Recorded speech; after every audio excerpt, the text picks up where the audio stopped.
RG Kar medical college, बहुत ही भयानक हादसा हुआ। दुनिया भर के क्वेश्चंस खड़े हो रहे हैं, सभी लोग जानना चाहते हैं आखिर इतने दिनों से कर क्या रहे थे सभी, और ये बात इतनी आगे तक बढ़ कैसे गई। हालात बद से बदतर होते जा रहे हैं, बहुत सारे क्वेश्चंस खड़े होते जा रहे हैं। अब इस पे सुप्रीम कोर्ट ने भी 5 बहुत बड़े सवाल उठाए हैं, उसी के बारे में हम लोग अपनी आज के इस सेशन में जानेंगे।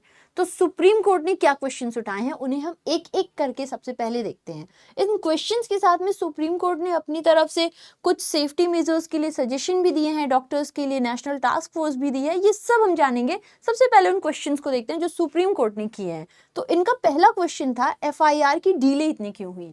तो सुप्रीम कोर्ट ने जो है बंगाल की सरकार को ये पूछा है कि आखिर में एफआईआर इस केस के लिए आपने इतनी डीले हुई क्यों है, इसका आप आंसर करो। ठीक है, इन्होंने पूछा है कि भाई ये एफआईआर 12 घंटे कैसे डीले हो सकता है, क्या रीजन था, इसकी क्या आंसर्स होंगे। दूसरा जो क्वेश्चन है वो उन्होंने पूछा है प्रिंसिपल के अगेंस्ट। तो जैसे हम लोग देख सकते हैं संदीप घोष जो कि प्रिंसिपल थे आरजीकर मेडिकल कॉलेज के, इन्होंने अपना रेजिग्नेशन दिया है 12 अगस्त को। इनके रेजिग्नेशन के कुछ ही टाइम के बाद इन्हें तुरंत दूसरे कॉलेज में शिफ्ट कर दिया गया है और इन्हें प्रिंसिपल पोजीशन दे दी गई कलकत्ता नेशनल मेडिकल कॉलेज में। इन्होंने ये भी पूछा है कि जब आप देख सकते हो कि ये वहां पर प्रिंसिपल थे, इतना बड़ा हादसा हुआ, तो ऐसे कैसे हो सकता है कि इनको रिजाइन देते ही तुरंत ही दूसरा मेडिकल कॉलेज दे दिया गया। हालांकि अब इनसे डेली 13 से 14 घंटे क्वेश्चन सीबीआई भी कर रही है, लगातार इनके कॉल रिकॉर्ड को चेक करना, बहुत कुछ चल रहा है। इसके अलावा सुसाइड क्लेम, तो ये क्वेश्चन किया जा रहा है कि जब आप समझ रहे हो कि भाई जो भी क्राइम हुआ है ये डिटेक्ट हो गया है अर्ली, उसके बाद से इसको सुसाइड बना के क्यों बताया जा रहा है।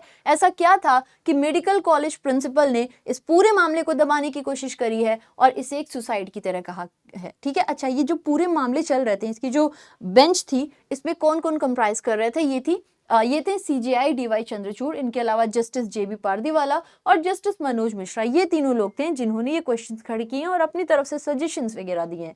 इसके अलावा जो क्वेश्चन था वो था वेंडलिज्म बाय मॉब। तो यहाँ पे कोर्ट ने क्वेश्चन किया है, कोलकाता पुलिस को क्रिटिसाइज किया है कि आखिर आप कर क्या रहे थे कि हजारों की तादाद में इतनी बड़ी झुंड आती है घुस करके और आपके वहां पर इतना तोड़फोड़ करती है, सबूत मिटाने की कोशिश करती है। इस पूरे टाइम में कोलकाता पुलिस का क्या रोल था, ये कर क्या रही थी एग्जैक्टली।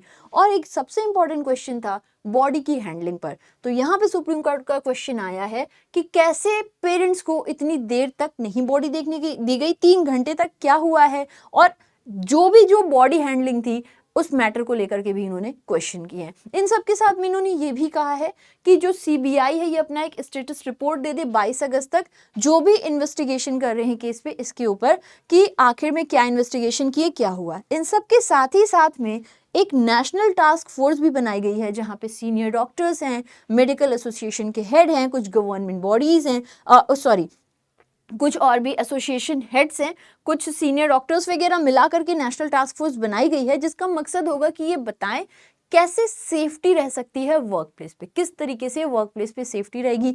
इन सब के साथ में सुप्रीम कोर्ट ने वेस्ट बंगाल की सरकार को भी कहा है कि आप भी एक स्टेटस रिपोर्ट दो, अभी तक आपने इस केस में क्या किया है। और इसके अलावा सुप्रीम कोर्ट ने कुछ सजेशन भी दी है डॉक्टर्स की सेफ्टी के लिए। इन्होंने कहा है कि जो डॉक्टर्स हैं पब्लिक या प्राइवेट में, जो भी डॉक्टर्स हैं उनको पब्लिक सर्वेंट घोषित कर देना चाहिए ताकि इन्हें सुरक्षा मिले पूरी। साथ ही साथ में जो दूसरा सजेशन था वो था कि एक बढ़िया इंस्टीट्यूशनल सेटअप होना चाहिए, इनकी सुरक्षा का पूरा ध्यान रखना चाहिए ओवरऑल, और सेफ्टी होनी चाहिए, एक इंस्टीट्यूशनल सेफ्टी होनी चाहिए, बढ़िया बंदोबस्त होना चाहिए। ऐसा क्या था कि एक डॉक्टर जो इतनी देर तक लगातार ड्यूटी कर रही है वो सेमिनार हॉल में जाके सो रही है, तो वो पूरी बंदोबस्त होनी चाहिए। अपार्ट फ्रॉम दिस एक और भी बड़ी इंपॉर्टेंट चीज थी, वो थी police outpost in municipal hospitals. तो ये सजेशन थी from supreme court. Let us see कि आगे अभी क्या होता है। अभी के लिए इतनी बातें जानना हमारे लिए जरूरी थी। एक एस्पिरेंट हो, एक सिटीजन हो, लेकिन ये बात जानना, अवेयर रहना बहुत जरूरी है हमारे लिए। खैर, फिर मिलेंगे अपनी अगले सेशन में। ऐसी बहुत सारे इंपॉर्टेंट डिस्कशंस हम करते रहेंगे। अगर आप खबरों को डीप में जानना चाहते हो, एक एस्पायरेंट हो, तैयारी कर रहे हो सरकारी एग्जाम की, तो जुड़ सकते हो मेरे साथ मेरे करंट अफेयर्स की क्लास में 6:45 AM ओनली ऑन बैंकिंग वाला यूट्यूब चैनल। जय हिंद दोस्तों।